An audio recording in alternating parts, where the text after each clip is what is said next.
Welcome to another Saturday night and taking it to the nub. Sorry I wasn't on last week, but I had grandchildren duty and we had a blast. Little granddaughter's birthday. She got a little hoverboard, ran all around with it. It's got a built-in Bluetooth speaker cue. She was dancing on that board. Tonight, as I said earlier, we have a special guest. This guest is, you're going to go, he goes back in the days before people were all about podcasts. He was doing this stuff and he had some great podcasts. And we're going to talk about some of his beginnings and where he is now, because tonight we have the great honor of welcoming Pauly DiSilvio, self-described cigar czar of La Casa Grande Cigars in the Bronx, New York. The Bronx. Factory. The Bronx. He makes cigars in the Bronx. I know, because one of his buddies, I just had an opportunity to meet. Well, not meet. I've known him for years now. But Jeffrey Amendola swears by this guy.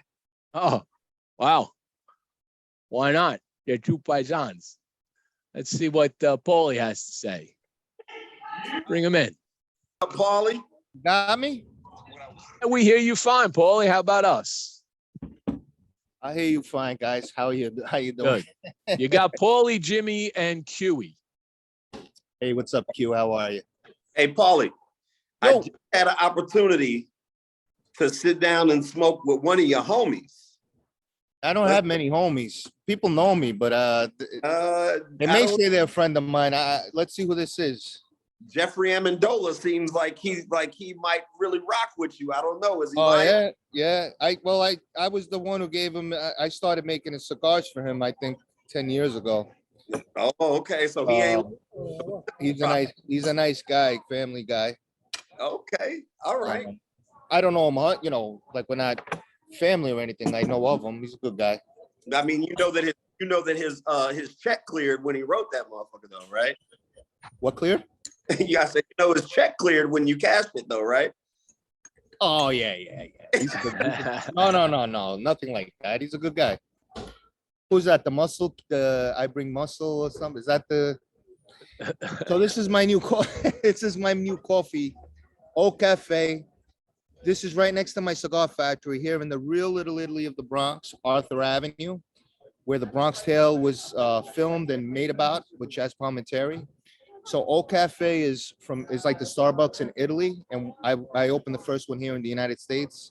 We're trying it here on Auther Avenue, and you can see my fellow tourists in the back that came down. We have experienced beautiful New York weather, and I'm gonna light up one of my Toro Maduros.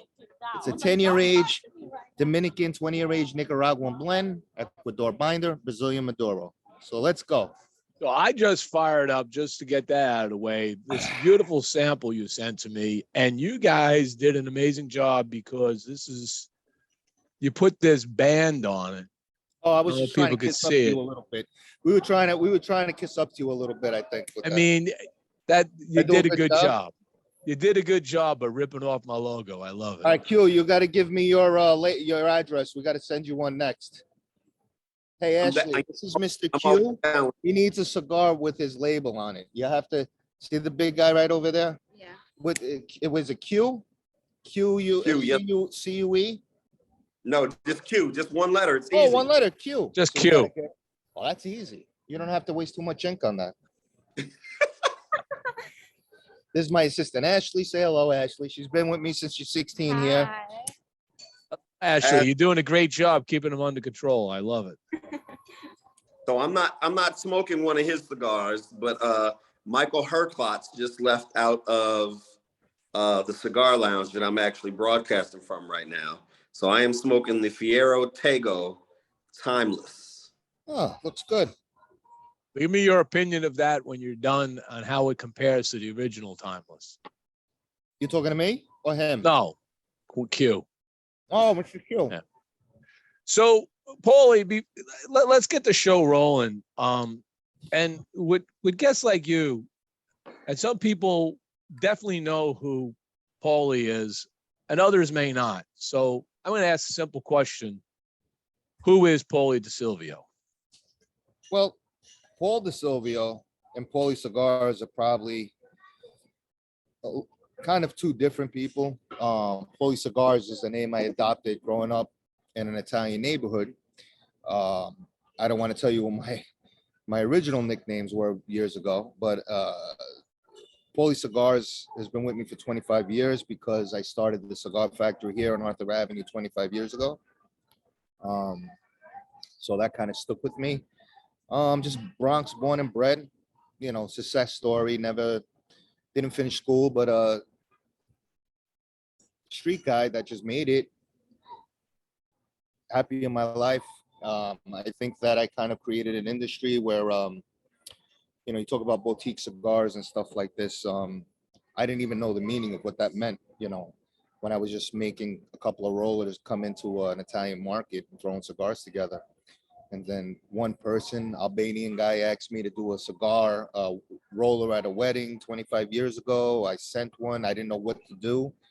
He gave me $1,000, and there was about 700 people there. And if you know Albanian community, you know, they always try to outdo each other, family weddings. So I was booked all year round from just that wedding.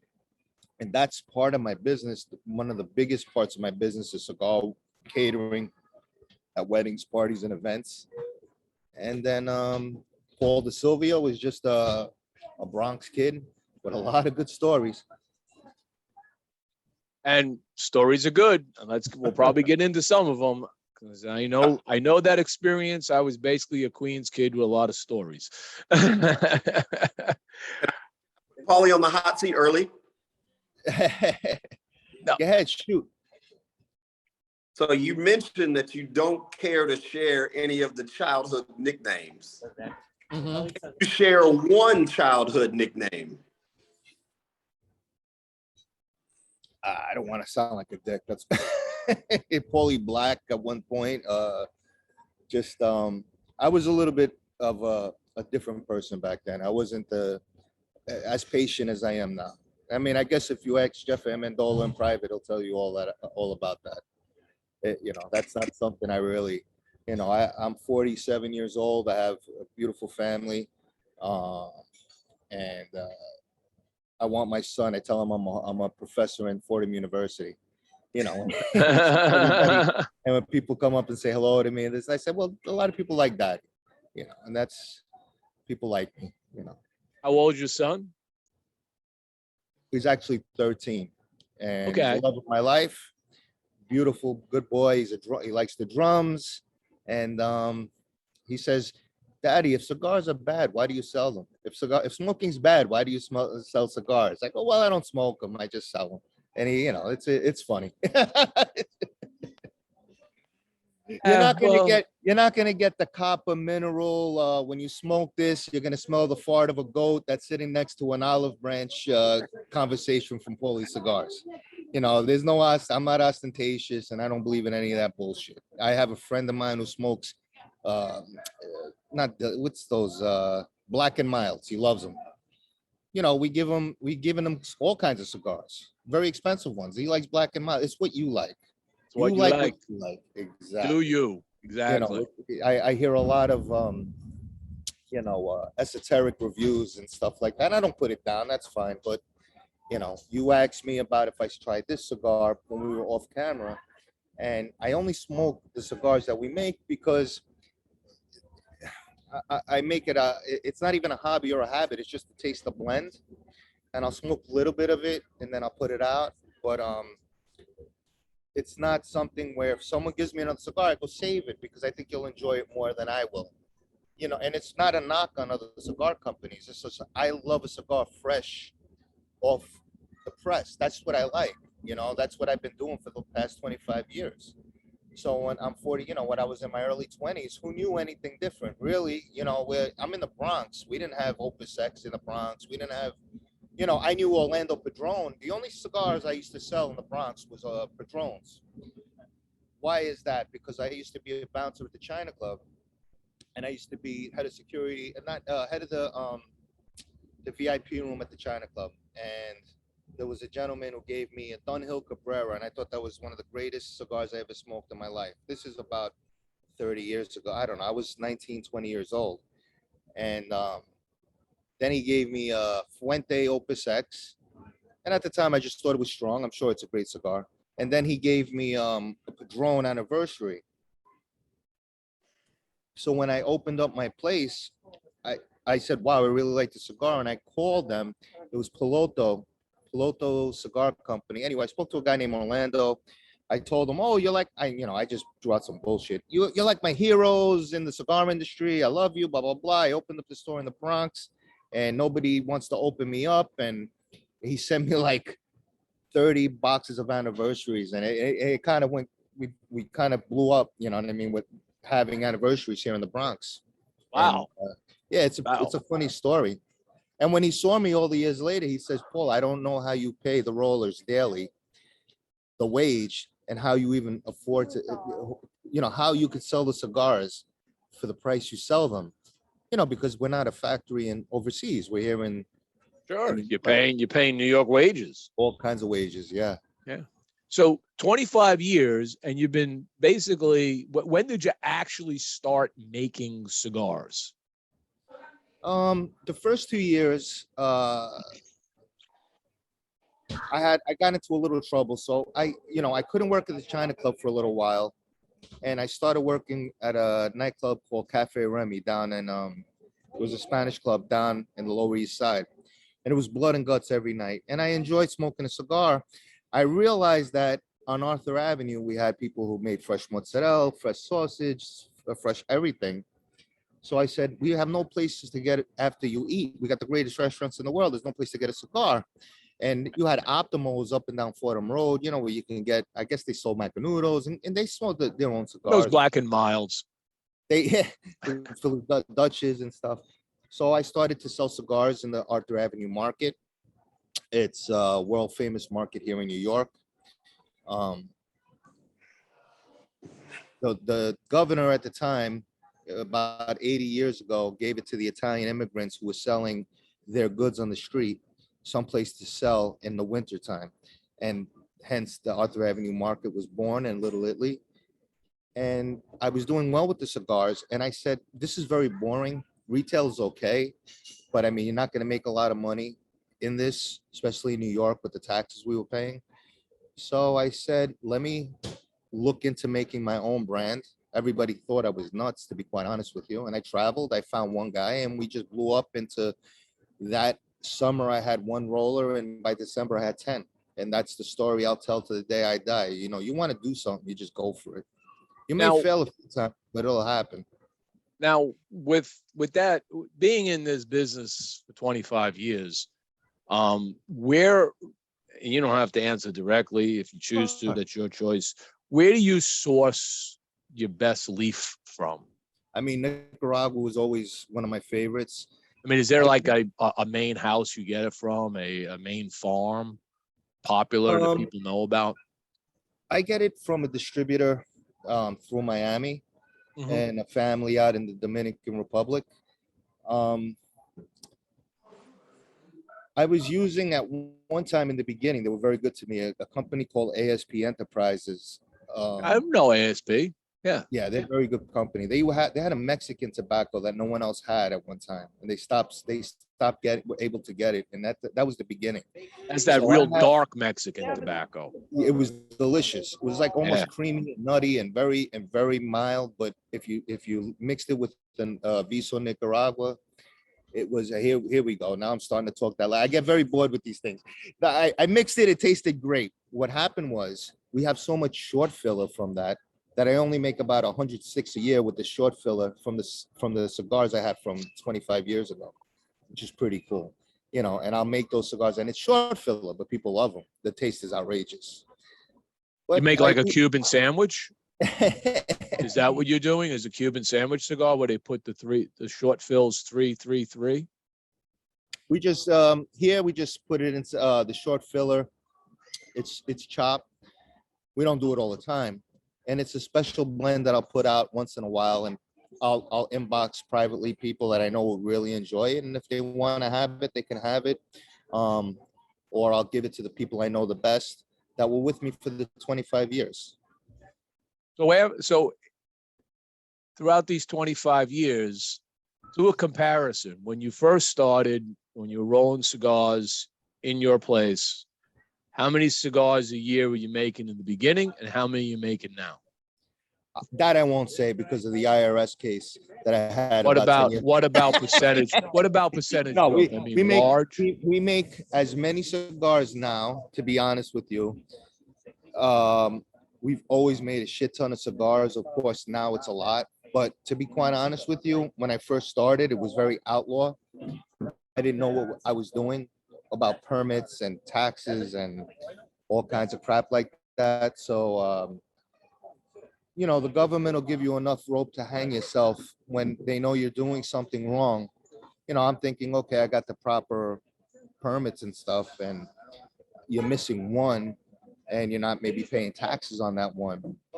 To answer your question, we don't make enough cigar. We don't make them as fast as we sell them, and I can't service a lot of places that want me to make cigars for them because, you know, a lot of the rollers, all my rollers are in the business 50 years a person, and I have about 7 to 10 of them at any given moment. And they all worked in Davidoff, Fuente. I mean, these were supervisors. These are old guys, and they'll make about 200 cigars a day each. So that's a lot of cigars, and we never have cigars in the humidor. We're always sold out. So I call my team like the New York Yankees, the dream team, because these guys are the greatest cigar rollers. I mean, they're stars. And they are stars because when people come from all over the country, what they do see is tourists going crazy over them, and that's very overwhelming for these guys because these guys work very hard in this business for many years. It's a lot of toil, stress on their necks, on their arms. People don't realize how hard cigar rolling is for 8 hours straight. You know, just making cigars all day. It's not that easy, and it's definitely an art. So when people come in from all over to want to take a cigar rolling class or take pictures with them, or if a celebrity comes in and they're like in awe. It's the gift that I get for myself for doing this here in New York. I think we lost. Oh, Q, you got a question? Jimmie? No, listen, I'm just taking in the story, man. I haven't had a chance to any questions right now. All right. So we just got joined by Lou Piscatelli. Lou Piscatelli, by the way, is the one who put me on to you, Pauly. Says he need to have you on. So we got the three Paisans and Q now on the show. Hi guys, how are you? I'm hopefully. Hey, Pauly, how's it going? I have about. What's up, big guy? How are you? I got about 4 events going on at the moment right now where people are rolling cigars at different venues. So if you get a call, I sent the Zoom out, the Zoom link. You get a call. It's probably from one of them. To show you the guys rolling at the event. If you can get that video in, I thought it would be a nice treat. So if you see somebody trying to call in, that's probably one of my folks. Okay. So of these 10 rollers you have, you actually set up rolling parties and other things as part of your business model, where you send out a roller or two and they actually, you know, roll the fresh cigars, and that's pretty cool. Yeah. Well, it was something that I was the only person doing 20 years ago. So it was amazing. Then who goes and copies you? Who goes and does it out of their basement? Who goes and does it who used to work for you? And 20 years ago, I was a big baby about that. You know, I was just like, I would be a little bit, it would sting, you know. Now I welcome it. You know, everybody deserves to make a living. If they do it the right way. You know, I pay a lot of taxes. I pay a lot of insurances. I pay many taxes and rents, salaries the right way. Whereas a lot of guys now are bastardizing this cigar rolling at events business by just making it like another DJ at a wedding. How is the cigar when you get it? When the bride and groom comes, are they like, wow, this is the greatest cigar I ever smoked? Or they're like, oh, that's cool, a cigar roller. You know, you don't want to make it where it's just like another DJ at a wedding or something. Oh, it's a bonding moment, and it's an amazing bonding moment.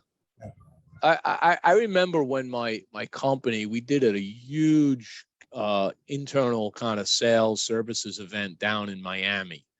And one year, they do it every year, but that particular year was in Miami. And what they did, I didn't even know they did it. They hired a cigar roller, okay, for one of the evening events by the poolside. And I was like, wow, a cigar roller. And I walk over. Of course, I knew the guy, okay, because he's in Miami. We've talked before. I've known him in the past. So we got talking, and people are just looking at me going, how do you know him?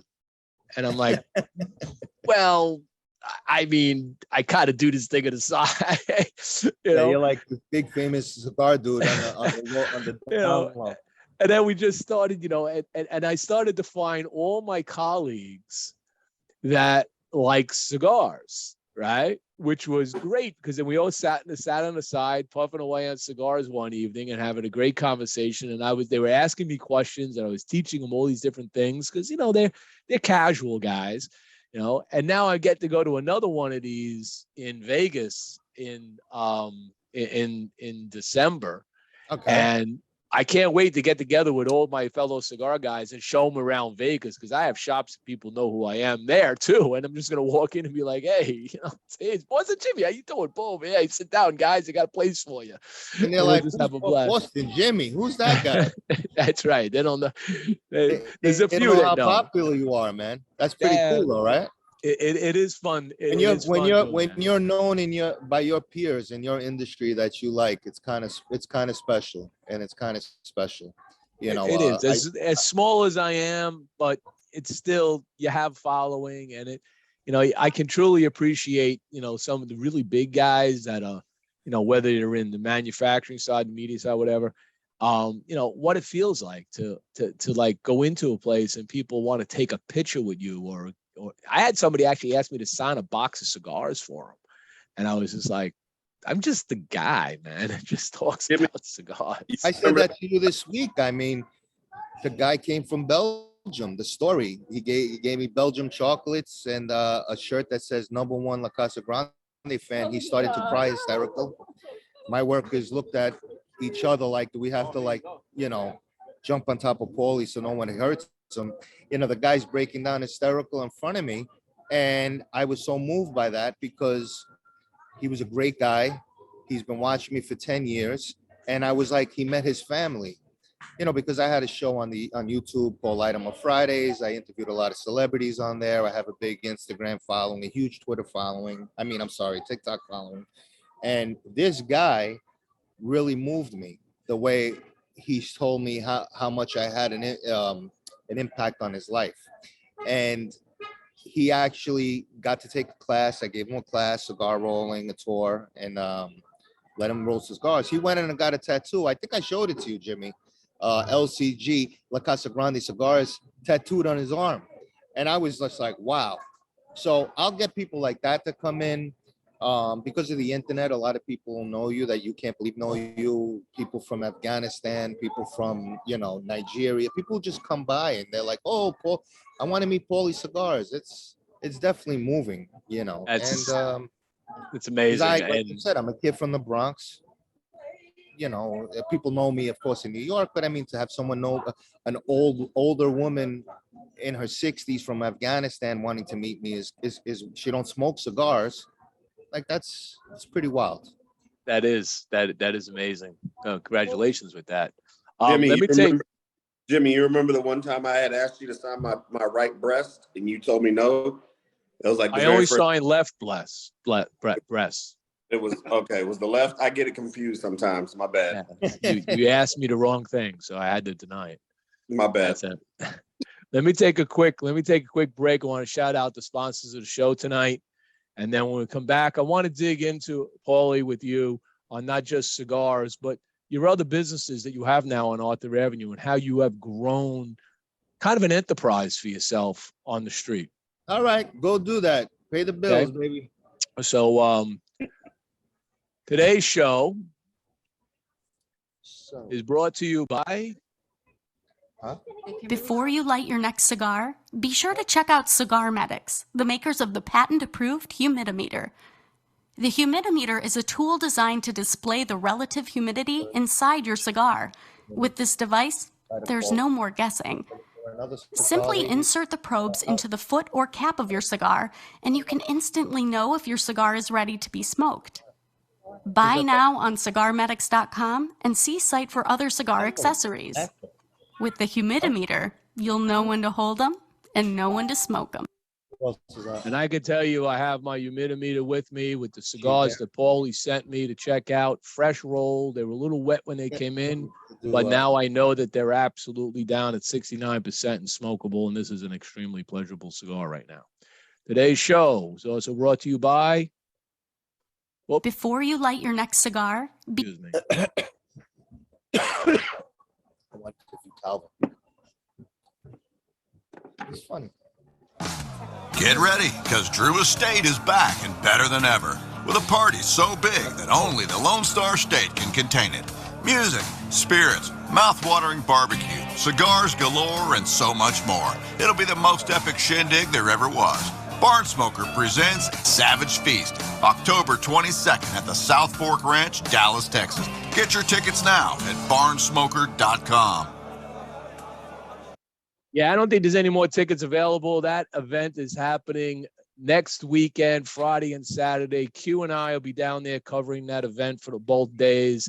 It's going to be the largest cigar brand party ever from the way it's billed. So we're looking forward to it. Bands, DJs, cigars, drinks, food, crazy town. It's going to be awesome at the South Fork Ranch. Okay, so maybe like Today's show is also brought to you by our friends at 20 minutes, just come over to say hello. Bocock Brothers Cigars. Bocock Brothers, a new and active brand founded by two Honduran brothers, Bryant and Douglas Bocock. The brand zeroes in on those folks that are looking for easy-to-smoke cigars inspired by unusual circumstances. Very importantly named after their very interesting and imitable last name, Don't go Bocock. far. Don't go far. The current production out of Bocock Cigars is now their signature edition, which is produced at AJ Fernandez's Cigar Factory, coming in a 10-count box with an Ecuadorian Sumatra wrapper, Nicaraguan Habano binder, and a Nicaraguan filler, available in 3 very popular vitolas. You can check them out at www.bocockbrothers.com. Today's show is also brought to you by Platinum Nova Cigars. Platinum Nova is a family-owned and operated premium cigar company. They use only the highest vintage tobacco and the most skilled hand workmanship to make every Platinum Nova cigar, resulting in a timeless blend of art and craftsmanship. The Nova brand and the family's work are a tribute and an honor to their grandfather to always remember him and his infinite passion for the finest cigars. Their love for cigars started with their grandfather, a dedicated master blender and entrepreneur in the cigar industry. So the next time you're looking for that exquisite cigar experience, check out a Platinum Nova. You can check them out at www.novacigar.com and on Facebook, Instagram, and Twitter. And lastly, this show wouldn't be a show without me shouting out Rodriguez Cigars of Key West. 1947, the Rodriguez family began the masterful art of cultivating tobacco on their private plantation in the town of Siguane, Cuba. 1952, La Finca Carmen Cedar employed over 20 workers and grew over 120,000 pounds of tobacco annually. 8 years later, of course, the Cuban government nationalized the plantation, and the Rodriguez family was forced to immigrate to the United States. They landed in 1971 and found a new home and a new beginning in a beautiful island of Key West and established the Rodriguez Cigar Factory in 1984. That factory stands as the oldest cigar manufacturer in the Florida Keys, preserving the historical cigar manufacturing industry that began in Key West in 1831. And I would say that if you've ever been to Key West, you haven't been to Rodriguez Cigars, you're missing out. Go there, check it out, and take the $15 factory tour, which you get to see everything from seed to palate and the impact on Key West that cigars had over 100 plus years. And you'll even be able to get to bunch and roll your own cigar to take home as a memento. Let's come back to Pauly. Got on mute, Paul.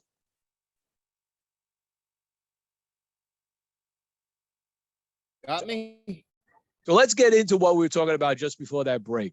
So you're doing cigars 25 years. You're an icon down there on Auther Avenue, but you branched into other things. You got a pastry shop. You got some other things going on, right? So talk about your business ventures and how that grew over the years as Pauly's enterprise. Well, it's funny. Lots to that story.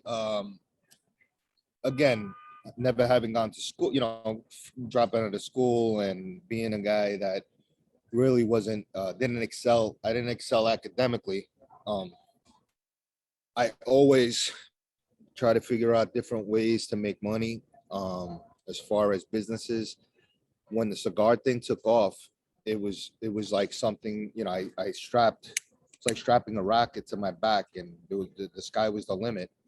And then I got in trouble with the law about 15 years ago, maybe more. And what happened was I fought that. We got past it, and I reopened about a year later. It was about 1 year of a nightmare. And when we did open, I went crazy and bought everything around me because I just didn't want that to ever happen again. I got a little afraid of the cigar industry. There's so many variables and tangibles and moving parts when you're in this, and having guys roll cigars and, surprise laws. You see what's coming.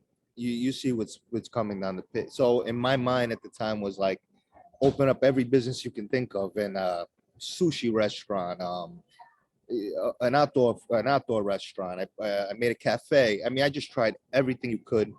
And now I just opened up the O Cafe brand. It's going to be, it's open. It's pastries and the best coffee in the world, in my opinion. We just put in a beautiful brick oven pizza. And we have our grand opening. The mayor, Eric Adams, is going to come here and cut the ribbon next week, and we're going to have a grand opening. And that's one of the businesses. I do a lot of stuff on media.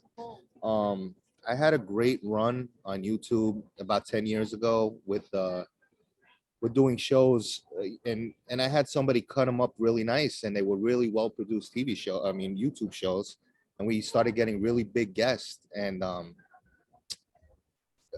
it became very overwhelming to keep up with that. I was doing appearances, getting paid to go places, and you kind of take your eye off the prize when it comes to being at your business.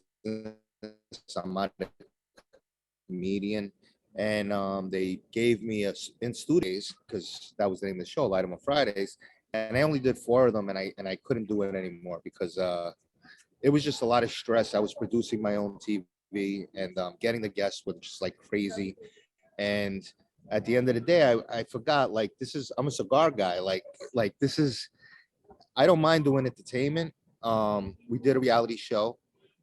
They did the pilot, and I think they concentrated way too much on my past, and it's not something that I really wanted to dwell on. If I want kids to see me, I want them to see that you could just do anything you want if you put your mind to it. If it's cigars, if it's ballet, if anything, you could do anything you really want to do if you try.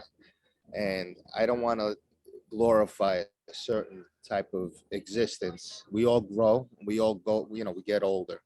So I walked away from that. They sued me because I had signed to do this show. But we're friends now, all the years later.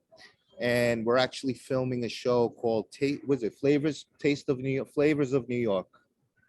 Flavors of New York. And it's ABC Disney that's filming it. And me and my co-host Squiggy, he's a big cigar guy. He was in the movie Bronx Tale. And a couple other guys from the movies. We knock around different restaurants, and we tell jokes, and we break balls, and we talk about the food and kind of review it, and it's kind of good.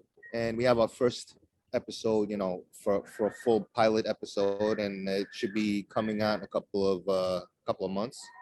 And we'll see where it goes. But it's all about cigars at the end of the day. Well, that's what we need. More cigar discussion is what we need, because it keeps this brotherhood and sisterhood together. And speaking of sisterhood, one of the viewers, Lena Adams, I don't know if you know Lena. Lena says, she says, Pauly, I'm impressed with your cigar history. You are such a humble, personable guy.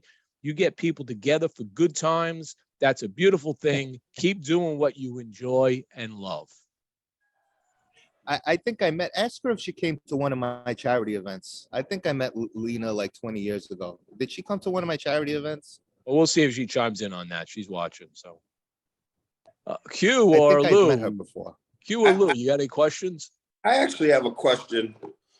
So, Pauly, you know, and this is not touching on the past, more so touching on what it took, what type of resilience it took bouncing back from those legal issues. I mean, because I know that had to suck all the energy out of your bones, right? I mean, to just have that happen to you. What man? You said it perfectly, Q. If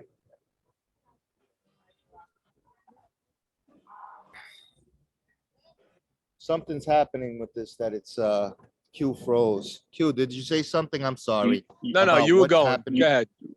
No, I was just saying, I know that it took a lot of resilience. It took some broad shoulders to be able to shoulder that.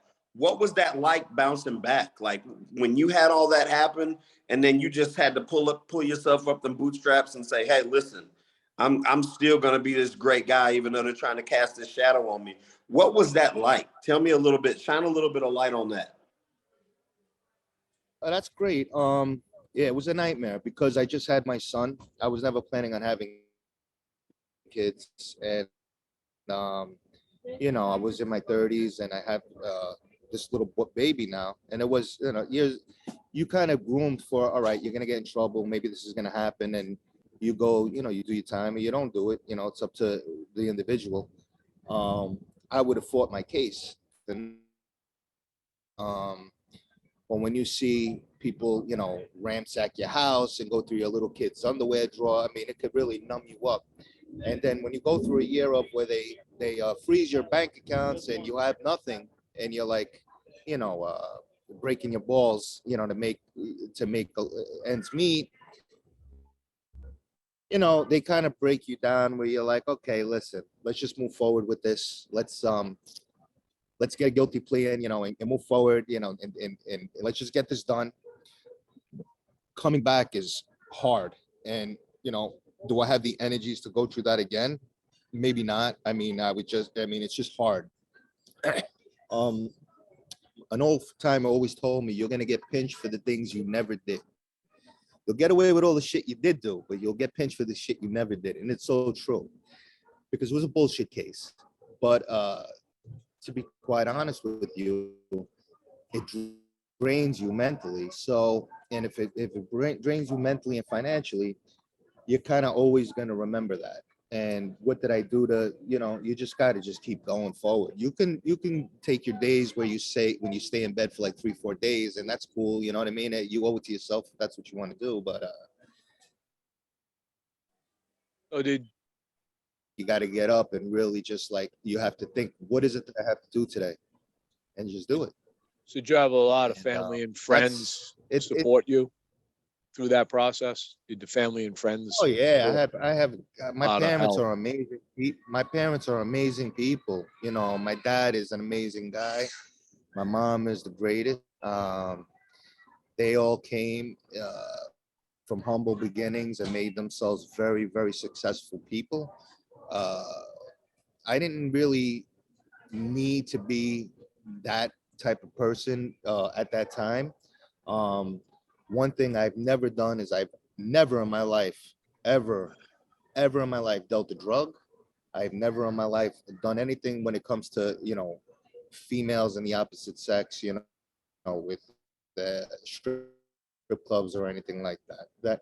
You know, but when you come in a neighborhood, from a neighborhood where who's, you know, taking numbers or loaning money, this and that, you're going to get sucked in some way if that's what you know, if you're looking for trouble.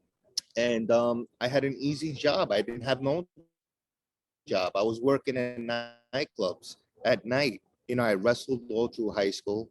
I knew how to handle myself, and I was having fun. Probably would do it all over again. You know, it just made me who I am. You know, what I traded, that year was a nightmare. I wouldn't go through it again. You know, I wouldn't want to go through it again.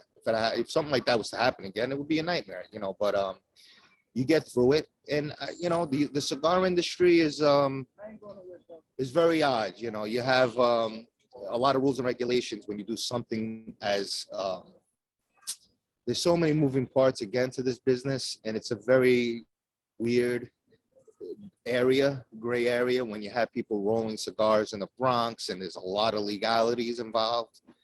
So you're kind of fighting the people that could just do this out of their apartment and Uber their way over to an event, or you know, just use the Instagram to inbox people, you know, no taxes being paid. So it's, you know, you're trying to keep up and do it the right way. It's hard, you know, but you do it. And cigars will brought me to the dance. I have a company.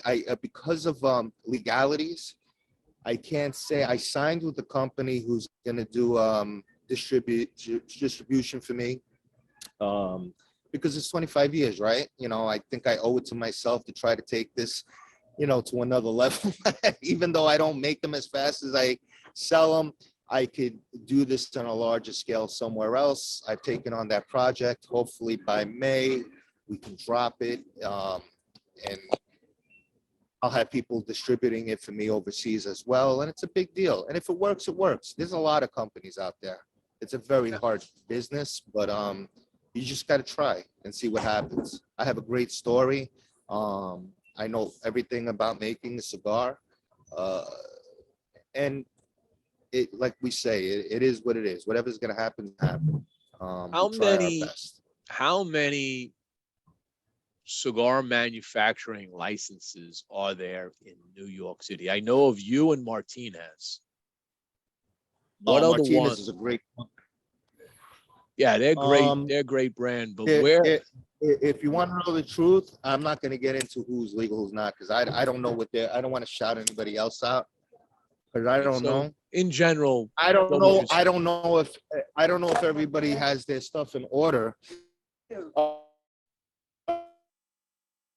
So this guy was in the movie Grease. Come in. So he was in the movie Grease. He comes and breaks my fucking balls every single day. Come in. His name is Richie. No. This is Richie Campbell. Hi, sir. How are you? Say hello to Richie Campbell. Nice Richie Campbell, how are you, brother? And what he does is he comes around the neighborhood and it goes up to people. Come behind me. Come so they can see you. And he goes, did you ever see the movie Grease?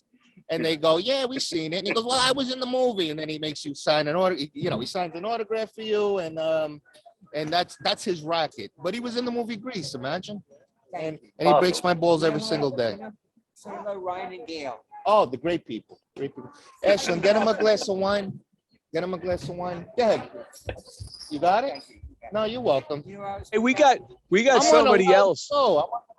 Hey, Pauly, we got somebody else that wants to join. So Kimberly's going to come in. I think she's going to show us some fun, right?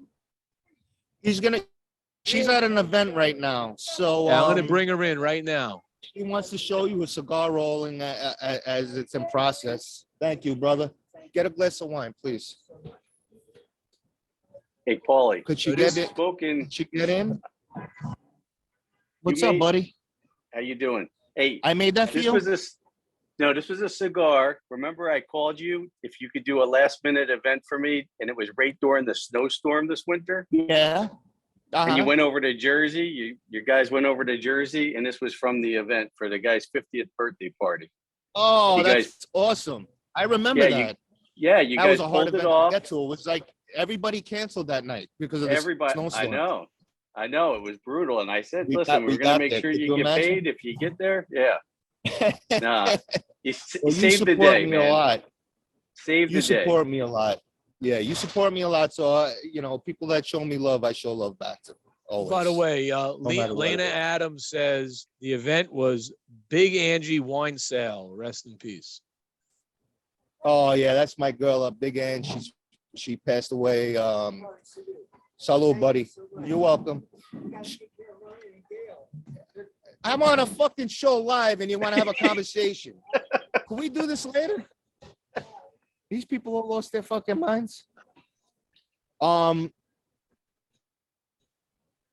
Yeah, we did a drive, Cancer's Reality, where I got free. What's up, brother? What's going on, my man? God bless you. We did free mobile mammograms for the entire summer of that year for the Bronx, and in my store we had every reality star from every Italian reality show, you know, like Mob Wives and Real Housewives and this thing and that thing, and we had a fundraiser with cigar rolling and everything like that to get people without insurance for the underserved in the Bronx. We got the free mobile mammograms. You know, we raised enough money with that, so that was cool. And Lena, I remember meeting her before, so that's I remember seeing her on the Facebook friendships over the years.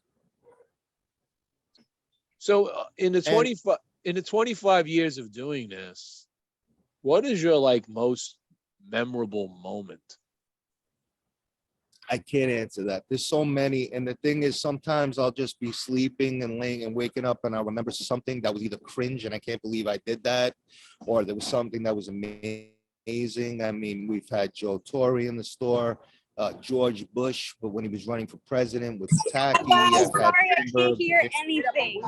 Let me flip. Hold on. Hold on, let me spotlight you.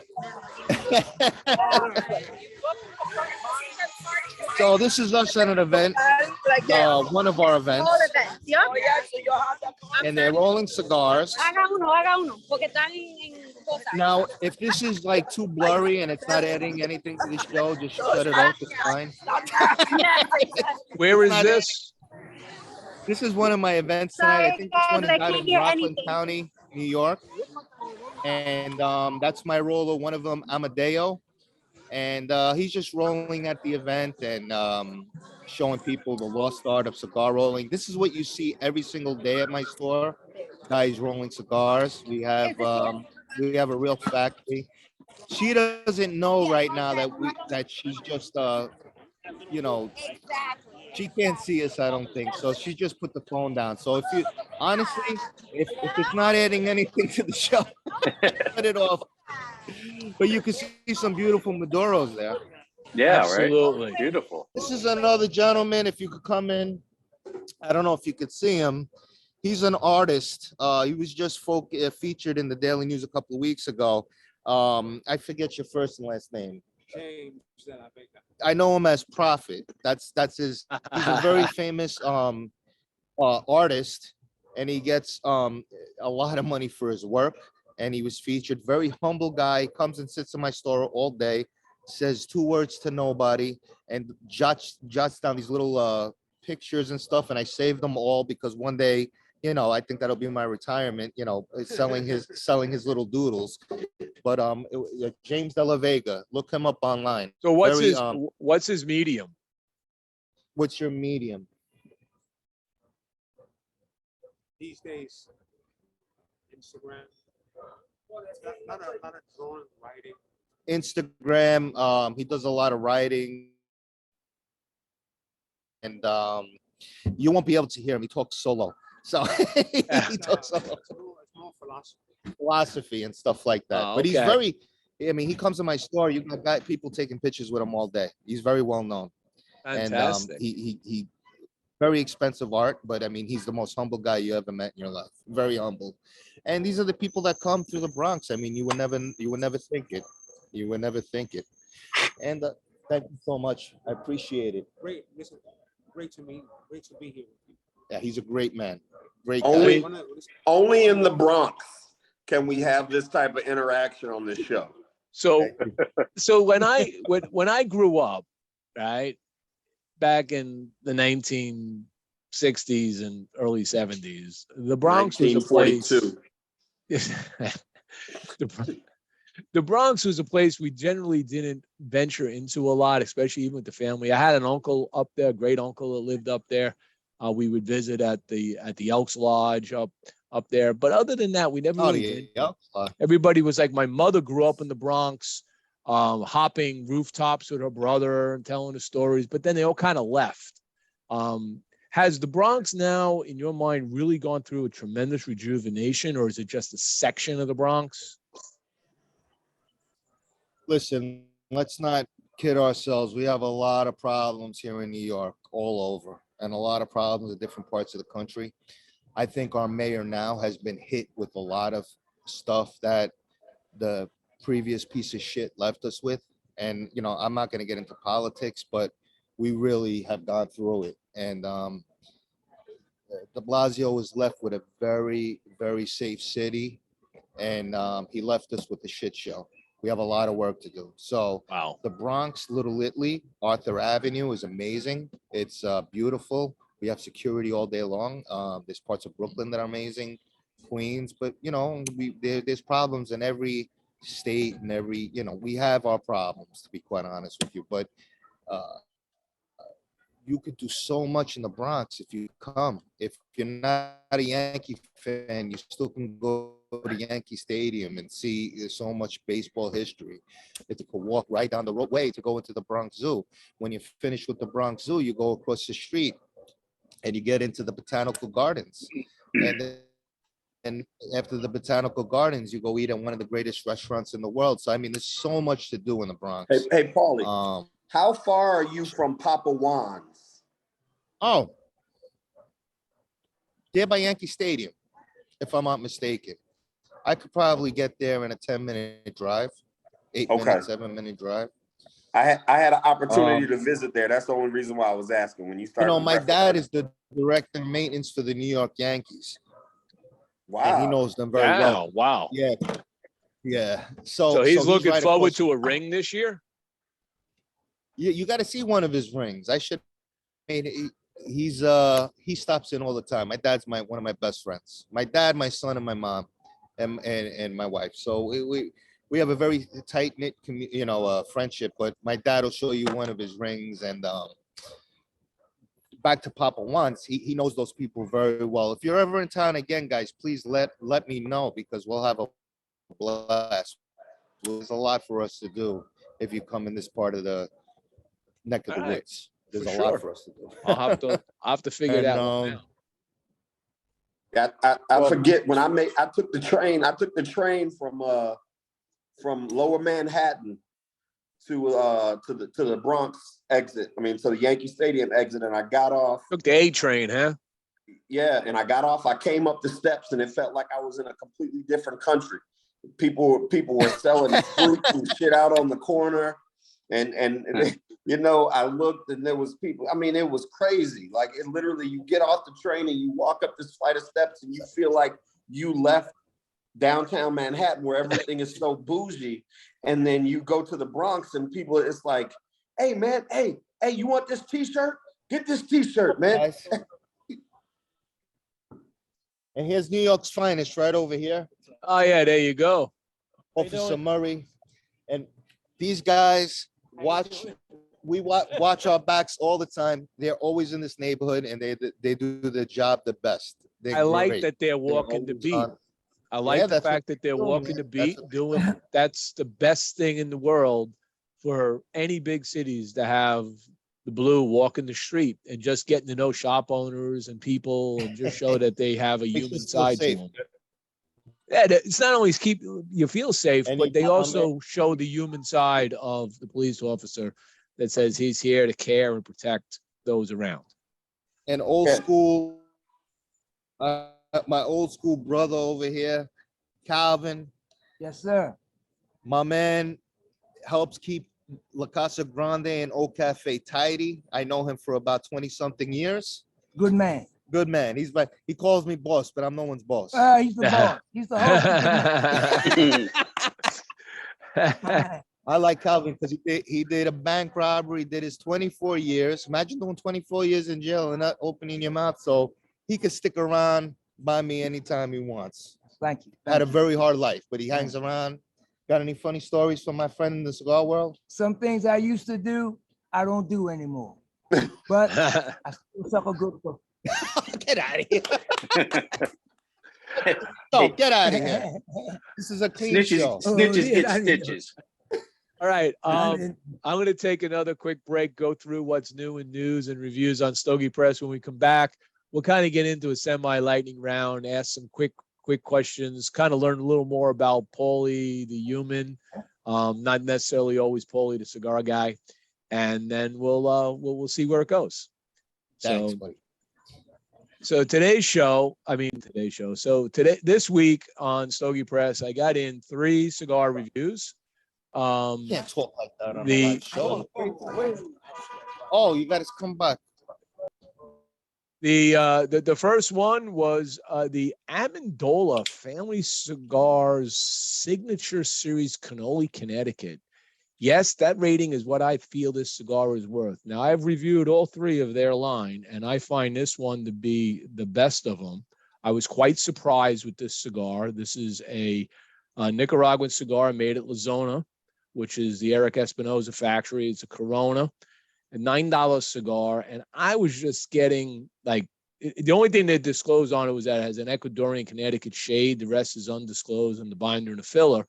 But I got that almond note in this, in this cigar. I've got caramel and the cocoa and the creaminess. There was no bite to this Connecticut.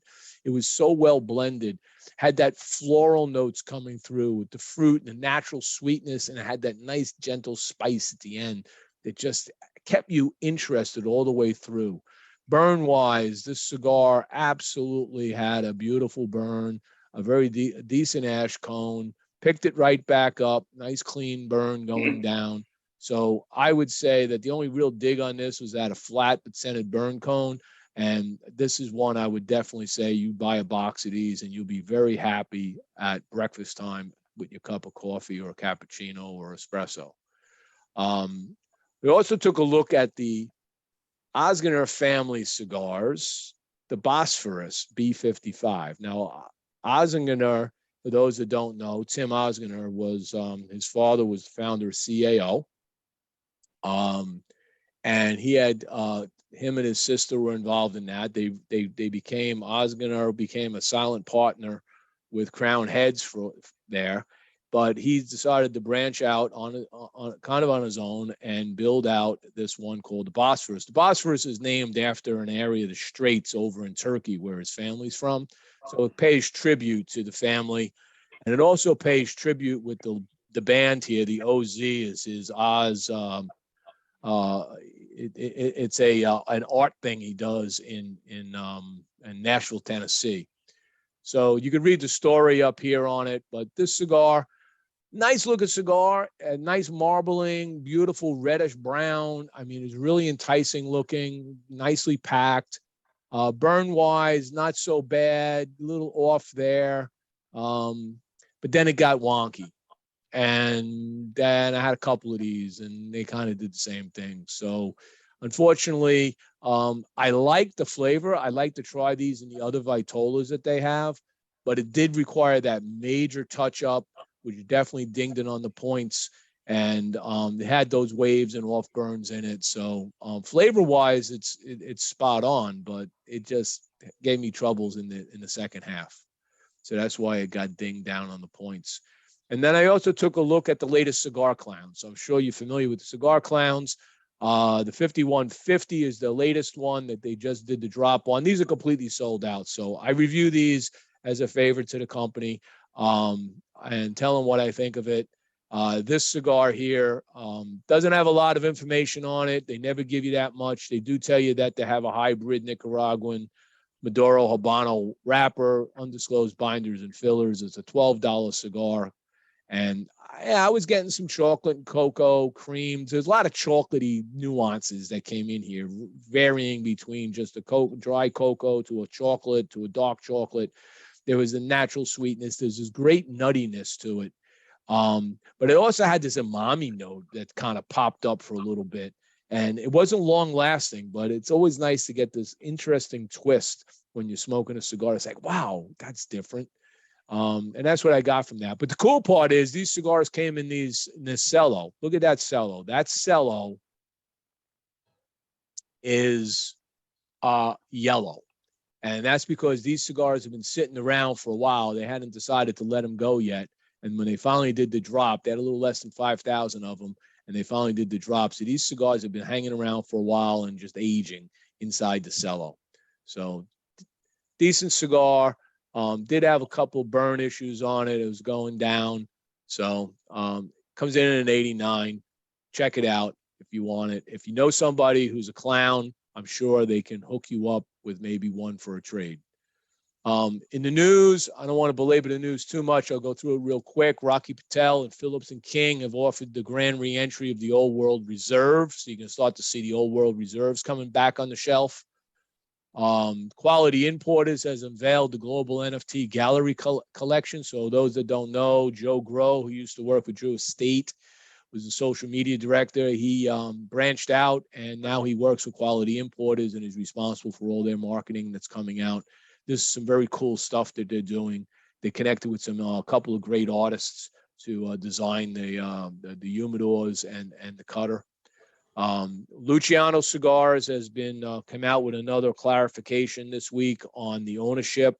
I don't want to get into all the details. There was a press conference held today, this afternoon, where he went through all the details of the split up between them and Pichardo and Crown Heads. And I'll have an article recapping that news conference and explain from Luciano's view what's going on. Diesel introduced the TAA exclusive Atonement. Southern Draw Cigars had a couple of more new releases that they announced in their 2022 fall portfolio. They came out with what's called the Evening Primrose, and later on you'll see another one. The EP Carrillo is coming out with the Pledge Lonsdale Limitada to join the line. So those that like that pledge, now they have a nice Lonsdale Limitada. I want to check that out for sure. Great Lakes Cigar Smoke has announced that they've outgrown their regional roots. This is one of the biggest running shows out there right now, and they prompted to rebrand the name and do a whole name change. They're growing very, very rapidly, so you could check that out. Alec Bradley announced that their upcoming release of the Reclaimed, and the Reclaimed, they should open this up real briefly. So they have these special cigars that everybody liked from Crown Heads. They package them in. They come in this box, which is a cigar press. They cut out the middle and lay the cigars in. So a very cool piece of packaging. Well worth checking out. Southern Draw, this is the other one that came out. What's called the Morning Glory. And RVGN, otherwise known as German Engineered Cigars, have come out and announced the new Waldschmerz, cigar. So you can check that out. It's a nice looking torpedo and Toro. Love this band. That thing really pops if it was sitting on a shelf. So these are going to be some new brands that you're going to see hitting the market. And then so Macanudo has teamed up now with an esteemed Napa Valley Vintner to create a limited edition cigar. And that's the news for the week and the reviews. Let's get back to Pauly.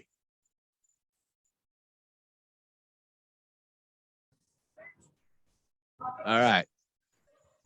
So I had to change positions because outside was getting a little nippy. I hope you guys can hear me.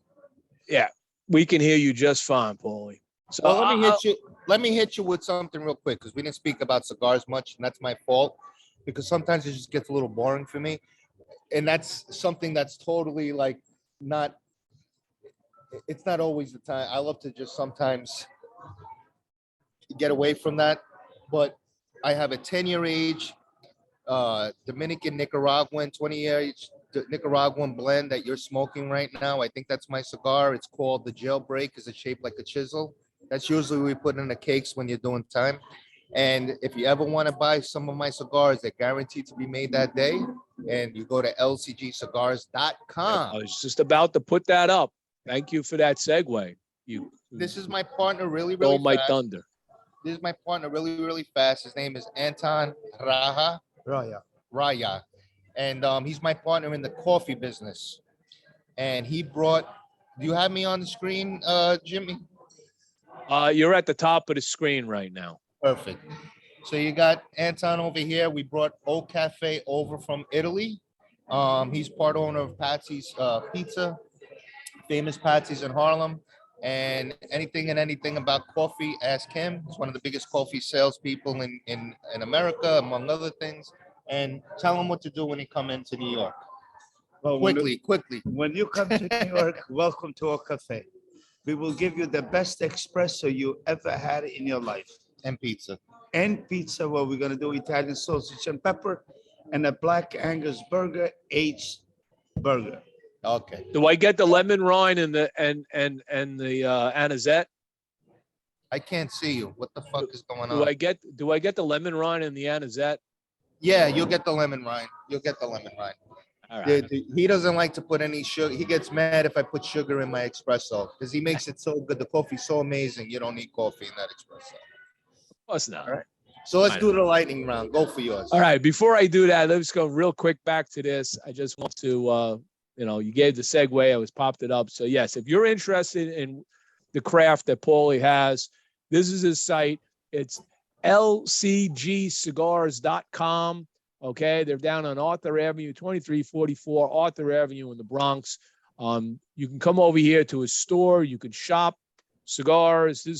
Has all these different cigars you can purchase. And as Pauly says, you want fresh rolled cigars, you can just order them right here online.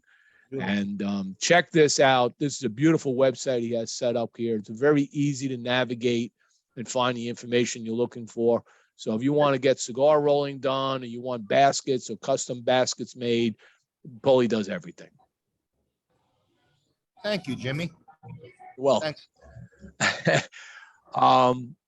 Let's address, because we have 3 paisans in the room right now, maybe 4, I guess now, right? So let's just say the 800-pound gorilla. Let's put an end to it. Is it sauce or gravy? Or when does the sauce become the gravy? Well, that's become an argument over the last 30 years, bigger than to me. It's pasta sauce. I like pasta sauce, and I'm a Bronx guy. But a lot of guys on Auther Avenue say macaroni with gravy, right? A good rigatoni with the best sauce in the world. Yes. He says sauce. I say sauce. A lot of people say gravy when it's Sunday sauce, and they put a lot of meat in the gravy. What did your grandmother call it?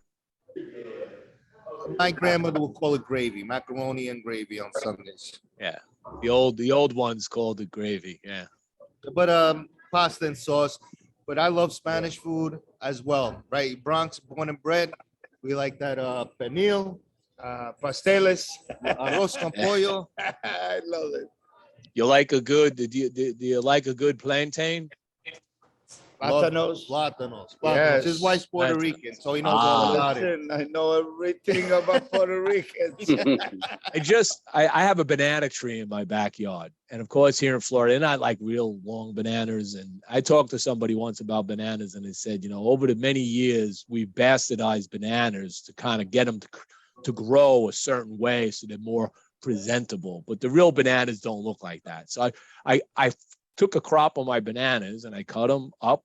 Just cut them off the stalk and laid them out, looked up some recipes for plantains, and they said, let them get black. Just let them out, let them go black. Sweet, right. And gets a little mushy. And I did that. And I don't do fried food as much anymore since I've lost so much weight, but I found an air fry recipe. Oh, those are great. So I took these plantains, I cut them up. I put them in some olive oil, a little salt, some cinnamon, spun it all around, put it in there. I made my own plantains, and they were decent. I mean, they're not great. But... Bring them in, we do. So I'll have to come up and have some plantanos for sure. When you come here, let's do it. Go to also Patsy's Pizza in Harlem. World famous Patsy's Pizza. You never had pizza like that before. It's coming here, but world famous Patsy's Pizza up in Harlem. Neapolitan or Sicilian? Since 1933, East Harlem, First Avenue, and 117th Street. Is it Napolitan or is it Sicilian? It's a Napolitan. Or brick oven. Frank Sinatra's favorite place. Oh. You know, this is a fucking cigar show. We've talked about everything but cigars. We've talked about everything but. Where's my man Q? I don't see Q anymore. Did he leave? He's there. He's on now. Where's I'm here. Q? Down at the bottom. There he is. Hey. There he is, my man Q. Hello, So- Q. What's going on, Pops? How are What's you? happening? Hanging out with Pauly Cigars. He's got me dizzy with these cigars, but I love it. So let's talk briefly about cigars. Is this a cigar show? We He's know one of the biggest reviewers, and all I'm talking about is my sad life. Oh, when I was a kid, my mother used to kick me in my ass every time. what is the most in your 25 years? What is the most challenging leaf to work with in the cigar? Challenging leaf to work Yeah. with? Yeah, which one is the most challenging? Would you say to get the blend right or the burn right? Yeah. What leaf would you like? Your Connecticut leaf? The green leaf that The green- they used to pay when I get the leaf here. The money at the The end of the money. day. Yeah, the Yeah, money. the money. That's the greatest leaf I You like know, to work with. I'm gonna go get my cigar because he's smoking, and it doesn't look good without me having his cigar. Gotta Have do an your I'll thing. be espresso. right too. back. I'll be right back. You enjoy it. Love The it. leaf that you're talking about matches a candela leaf. That's the leaf I worry about the most. The most difficult one, I mean, Brazilian Maduros, to get them to wrap a little less veiny and stuff sometimes. You know, the lady who's peeling the leaf.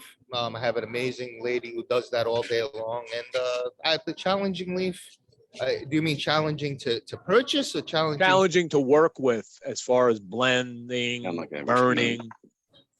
I need to get hash browns and eggs. Somebody's coming in. I can't hear. This is hard. I can't do this. I see Louis I see Louis right now. Ashley, Mrs. Producer. I can't. Where's Ashley? I can't see my screen here. They're asking me about the hardest leaf. What? The hardest leaf to work with. What's the hardest leaf to work with? But get me back. I can't see these people. Double wrap. I think Double. Double wrap. Double Oh, this is binder? she's such a nice kid. Wasn't that such a cute answer? Double wrap. I don't know what I know. That's good, but I couldn't see them. That was the problem. Well, we could see you just fine. All right, that's Don't good. move. I won't move. I won't move. Give me another question. All right. I thought you wanted to. Okay, here's another one. Your favorite cigar smoking actor or actress? Milton Berle. I don't know. Milton Berle was. Oh, Groucho Marx. He's one of my Groucho. heroes growing up. Groucho. I actually love Groucho. When I first started, I bought a bunch of TVs with VCRs back in like 25 years ago. You didn't have these beautiful TVs with VCRs built in. And I bought VCRs and played Marx Brothers all day long at different points of my shop. And Groucho's daughter actually wrote me a letter and sent me the book called Letters from My Dad. It was a book about Groucho Marx. And she wrote me that somebody must have told her that I was a fanatic of Groucho Marx and the Marx Brothers. And she lived all the way out in California. And that letter got back to me with the book. And that was cool. So I would say Groucho Marx. So that explains your eyebrows. So can you do the Groucho? Can you do the Groucho Marx? Do the mouth. Well, he's perfect for one of my philosophies. I wouldn't. What did he say? I wouldn't want to be part of a club that would have me as a member. No, that was Mark Twain. Wait, this was a great what does he say? This is a great quarter cigar. I smoked the other 3/4 myself. Good quips. Yes, he always had good quips. Him, George Burns, Mark Twain had some great quips about cigars. Mark Twain was great. He said, what did he say? I enjoy going to the funerals of my more healthy contemporaries or something like that, because he didn't go to the gym. Right. You know, something to that effect. I'm saying it all wrong, but I always loved the story of Mark Twain, where he had all his friends that smoke all these fancy cigars, and they always felt that he just smoked all these dog rockets, right? So what he did is he went and got a whole bunch of these other cigars, took the bands off, put them on his cigars, his dog rockets, and he handed them out at a party, right? Oh no, he did the other way. He put his bands on the good cigars at the party, and they're all smoking the cigars. And they were like 1/4 of the cigar was smoked and they were in the ashtrays, like, because they would, it's mind over matter. It's like, this is Twain's shitty cigars. And they were the cigars that they would smoke all the time. It just shows you that if you take a band off. A friend of mine, he's a famous, and he's gonna I hope he doesn't see this. He's a famous chiropractor on TikTok, Dr. Ralph Knapp. He says, I want some Cubans for my cigar events. I got a bunch of Dutch masters. This is true. I had Cohiba labels printed up and I gave it to them. And they were all, oh my God, this is the best. Oh my God, this is the best cigar I ever smoked in my life. You know, and I'm sitting there laughing, watching them. His name is Dr. Ralph. Look him up on TikTok. He does great work. He's got millions of followers. He adjusts very attractive, well-built Dominican ladies on TikTok. He's famous for that. He's one of those, you know, the new chiropractors with those crazy videos. Oh. So what is your so sticking with like the whole actors and actresses, favorite movie featuring or TV show featuring cigars as a constant in the show? You always see somebody smoking cigars. And I'll give you mine. A lot of gangster movies show cigar smokers, but I don't really watch them, so I don't really know. I mean, go ahead, give me yours. Mine is always the intro to The Sopranos with Tony with the cigar. And when he smoked, okay, firing it up. So go to YouTube. I did the exact intro on my show live that on Fridays. Oh, you saw that? And I did the exact intro with the song and everything. So you can look that up. I was in very bad shape. Amazing. If people haven't seen it, just search for this, because what Pauly did is ran the whole thing, but he ended up in Auther Avenue. Yeah. Instead of Jersey. But yeah, I guess The Sopranos, right? He was a big cigar smoker. The James Gandolfini. He's been here. Yeah. He's been here. Rest his soul now, but rest in peace. You know, when you have to think something like that, I don't remember off the top of my head. Was The Godfather? Did they have a lot of cigar smoking in The Godfather? It was cigar smoking in The Godfather. A little bit. Bit. They were smoking a few in The Bronx Tale. A little bit. The Bronx Tale had a lot of cigars. In The Bronx Tale, they were smoking a lot. Were they? What scenes were those? Tell me. I don't remember. When they're sitting out on the sidewalk. Oh, really? At the Shea Bippy? It's a true story about my neighborhood. Even though they made it look a little bit like Italians were the most racist people on the planet. Actually, and I argue with Chaz about this all the time. We just, at one time, my mom's Puerto Rican, by the way, so I'm not full Italian. This neighborhood was, if you came out of the neighborhood but weren't from around here, we were very overprotective of the neighborhood. Hence, the same way, the opposite way. If we went up to Webster Avenue, large African-American community, they would be very offended by our presence up there too. So they might have taken it a step too far with the racism aspect of it. But if you come to Auther Avenue now, it is the most multicultural place that you could ever see. When I talk about Italians, African Americans, Hispanics, Albanian, European, just from all over. And we have an African restaurant brand new up right on Auther Avenue in Little Italy that just opened up. I mean, we have everything here. Indian food, Chinese food, best Italian places in the planet. So yeah, Bronx Tale was a good movie.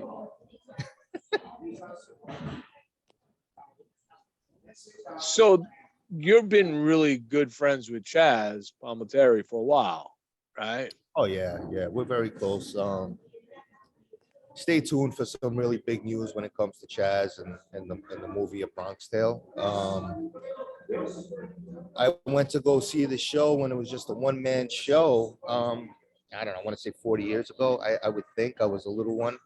And it was a great one-man show. He used all the real names. He had to change them for the movie. They weren't going to allow that, but it's a true story.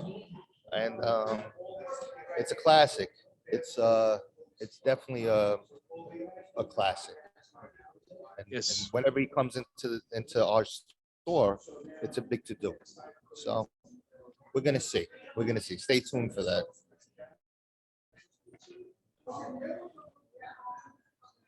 You're back. Pauly, got a question for you. If you're not gonna smoke your own cigar, what is your favorite cigar to smoke? Me and Jimmie went over that. Don't take offense to this cigar world. I don't smoke any cigars that aren't mine, and this is the reason why. I'm not really a huge cigar smoker every single day. I smoke when we get a new pacas of tobacco. I'll try a cigar that day of what they rolled, and I just got used to having a wet, fresh cigar. As like when Jimmie, I gave you the cigars, you had to put them away for about a week or two, and because they had to dry up. I can't, so if I had to think of memory wise, what my favorite was a Dunhill Cabrera from 35 years ago. I don't know, 30 years ago was one of my favorites. If I have to remember, Padron anniversaries. I remember the Red Label CAOs back. Oh, the originals, man. 25 years ago when they were in Nicaragua were really good. But I'm sure everything is, when I say we make the best pizza, we make the best coffee, but everything is relative, right? I mean, like, what's best to you? What do you enjoy? I'm sure if you gave me any cigar and said, wow, we made this, we put our hearts and souls into making this, and this is something that we believe in, and we produced this, and you didn't tell me the name, I'd probably sit back and be like, wow, it's a really good cigar. I mean, you don't, people have given me very well-known cigars that I couldn't smoke. I took 2 puffs. I mean, just a couple weeks ago at an event for Chaz, somebody gave me a cigar. It might have been a Monte Cristo, or I think it might have been a Monte Cristo or a Cohiba, and I took 2 puffs. It was real. I mean, I know it was real. My cigar roll was all 2 puffs. It was just not something that was my cup of tea, and it was Cuban. It was real. It wasn't for me, and some people might think it's the greatest thing. So again, it's what you like. If you like, the old guys around here used to smoke the Denobles or anisette flavored cigars. It's all relative. Yeah, the Avantis. This cigar right here. All right. Now explain this cigar in the blend for me and the ring gauge, because I've been smoking this cigar now for an hour and a half, and I still have more to go, and it's enjoyable every inch of the way. So thank you. Describe what I'm still puffing away. That's we just started making that about 3 weeks ago. It's called the Chisel. What does it look about? A 52 ring gauge, 50 ring. At its thickness, 50 at the biggest. I wind up buying a bunch of molds that made the Chisel, and I put together the cigar with some Dominican and Nicaraguan tobacco, and 48 or 46. Yeah, it's definitely something different. It's more of a medium bodied, could be a little full flavored, and people love it. You see guys making cigars and get to grab them. You're kind of like, when you come to my place, it's you see, I get into tangents about my life, and I don't tell you more about my cafe, and that's probably something better I should do business-wise. You're stepping into old world Cuba and old world Tampa, old world Santo Domingo when you walk into my store. You have 10 rollers going all day long. It's not the most, it's beautiful, but it's a factory. It's a cigar rolling factory. So when you come in, you get that old historic feel. So the part of the treat is, let me grab them because they were just made, and people love it. You put it away for a week. I bet you if you put that cigar away for a year, somewhere you bug out after you had it. I might just do that with one of them. So Kelvin Brown just asked a question on a lightning round: cannoli or cheesecake? And if you choose cheesecake, I want to know where. Okay. So cannoli, because we make our own cream here, and the cannolis are excellent. everywhere on Auther Avenue, everybody's bakery makes amazing cannoli cream. So if you're asking me for a dessert, I shouldn't either have any of it because I'm lactose intolerant. But I like cheesecake. But cannoli. So is Junior still hanging around? Oh, Junior's is great. They have a Right. great restaurant in the city. Remember when they burned down? No, I don't know that. But is that true? Oh yeah, They they had a big fire in it Oh. years ago. Yeah, It's a great restaurant. I've eaten there before. And Junior's awesome. they have tons of cheesecake going out of there all day long. When you see it, you're like, wow, that many people eat this much cheesecake. Yeah. Awesome. And so tell me about yourself. Come on, Q, you're too quiet over there. You're making me nervous. You got nothing to say, Q? Q is a photographer. Q is like that guy in the Italian movie. What's the movie when the mother tells the guy, well, why are you so quiet? What's wrong with you? What's that?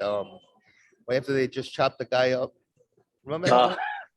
Oh, that was Goodfellas. Yeah, and he's sitting there Good quiet. fellas. She goes, what's the matter with you? You don't Goodfellas. I feel like Come on, Mom. I feel like this is a meeting for the Italians, and I'm just sitting here learning something. No. This is all inclusive. And remember, there's a lot of Italians with a lot of African blood. They won't admit that, but it's the truth. I just made so many Sicilians upset with me. They won't admit it. Fuck them. Hey, Paul, You you wanna just know- renovated your place, didn't you? Renovated it after 25 years when we Yeah. decided. I had a little restaurant in here called Piazza, and on the other side I named it after my dad, Gene Beans Ice Cream. And I said, you know what, this is kind of looking old, but not in a good way old. So we just ripped everything down from asshole to appetite and rebuilt it. You know, it looks old world. It's very rustic, but it's beautiful.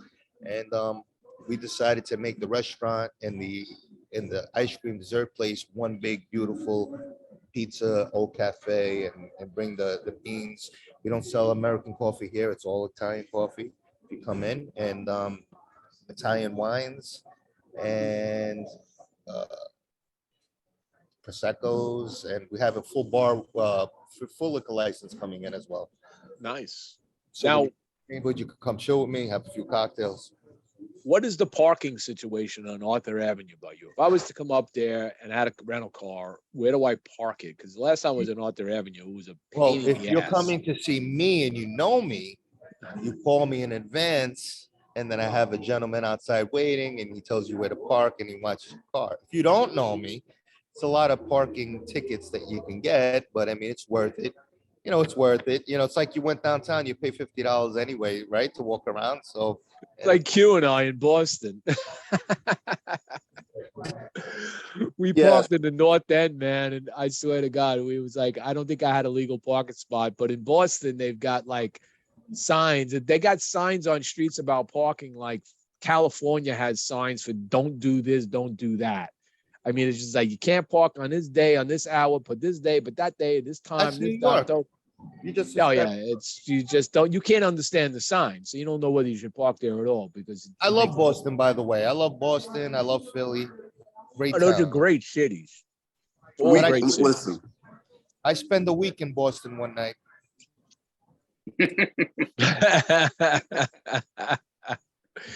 Yeah, I understand that. I kind of lived a few of those myself. This is a great town. Jimmie was a nervous wreck. Jimmie couldn't even enjoy his cigar because he thought that his car was going to get towed. Well, you know that. Imagine coming out of your place, you don't see your car, you're in a different look. That's got to be the worst feeling in the world.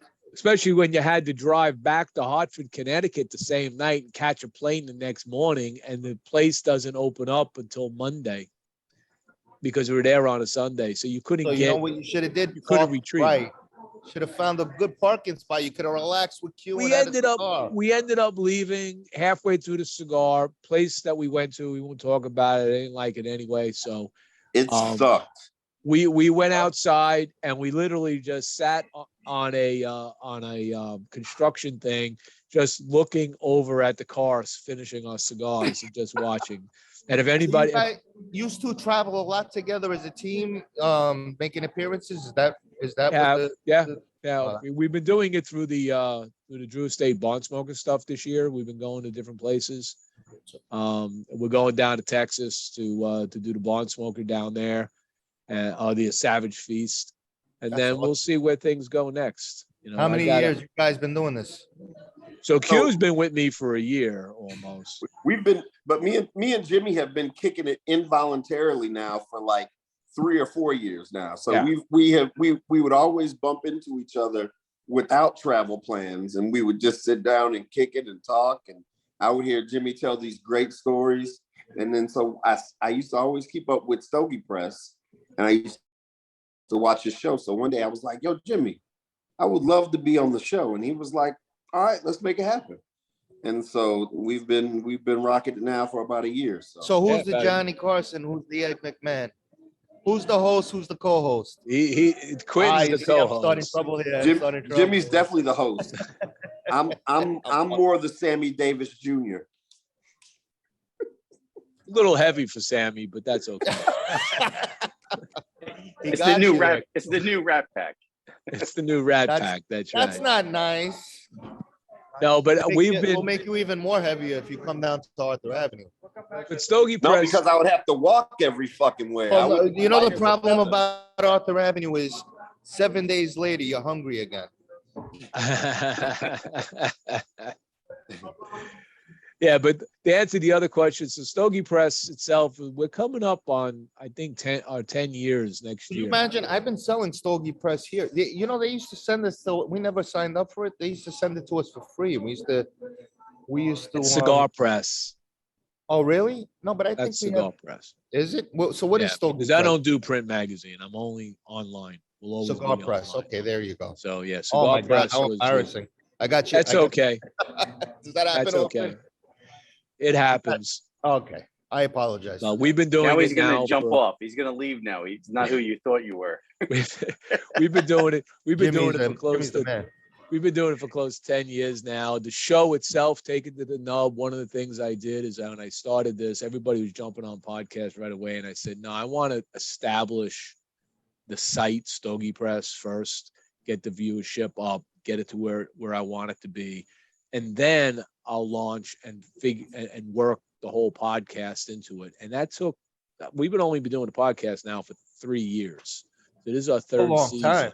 That's a long time. It's our third season of doing this, and it's gotten better. You know, we've had some flop shows and we've had some great shows, and You have very impressive sponsors. I see. You have a very good brand going. my sponsorship, I'm loyal to them. They're loyal to me. They've been very generous in everything about cigars. Providing me all the information I need, and they keep this thing alive, because when you run a site like Stogie Press, it's not just me sitting down writing stuff. I mean, you've got Adobe products I have to buy every year. That's a lot of work. I pay so much for that shit. I got license. Well, my wife does the back end. Okay, so she handles all the back end IT that needs to be done. She keeps the updates and things on the site that have to be done. She designed the site itself. It's her work. That's what she does. She has her own company called Immerse Marketing that does beautiful websites, marketing stuff. She's got a marketing degree from Pratt Institute, and so that's her job. My job is to just write stories and write the articles. And if something doesn't work, I pick up my phone, I call her in the other room and go, honey, you got a problem. Okay. And then she gets to it when she can. She says. But, it's been fun. And, and starting it was awesome. You knew nobody, but after all these years, everybody knows who you are, especially in the industry itself. When you walk around trade shows, it used to be like it was a foreign event for you because you didn't know anybody. Now it's like I go to these trade shows as a reunion of friends, right? To sit down and catch up on what's been going on over the last year. And that's what's important in it, is this relationship building, always building relationships amongst different people, because you never know who might be out there to help you go to another level. You just never know. And they have. I stood away from trade shows my whole life because I have severe OCD and ADD.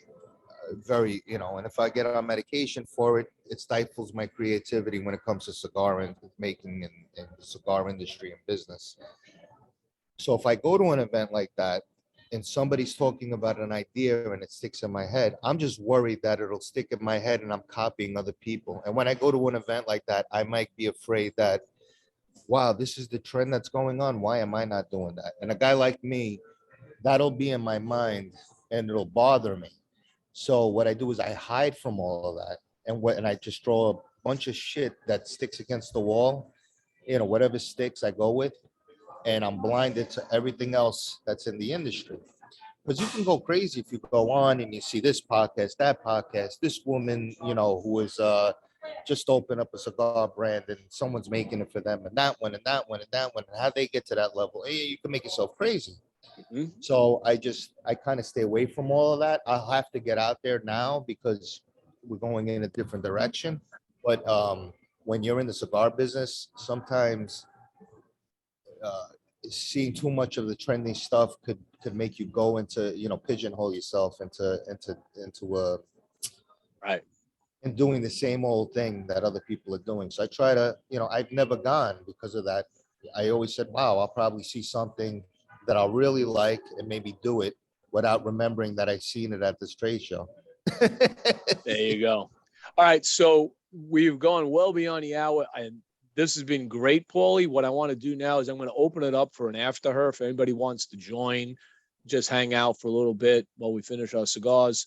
The link is in the chat right now. So if you're on Facebook and you're watching this, the link's in the chat. If anybody wants to come on, it's up to you. We'll be here. I'm going to stop the recording in just a minute. Pauly, I want to thank you very much for joining us. Thank you. Thank you. This is awesome. I'm going to give you the last word. What's just, I don't want to be so preachy, but, you see what's going on in the world today. You never know when your last day could be here. So just enjoy your families, enjoy your lives, and do whatever it is that you enjoy doing. And that's it's the last thing I could tell anybody. Live All for right. today.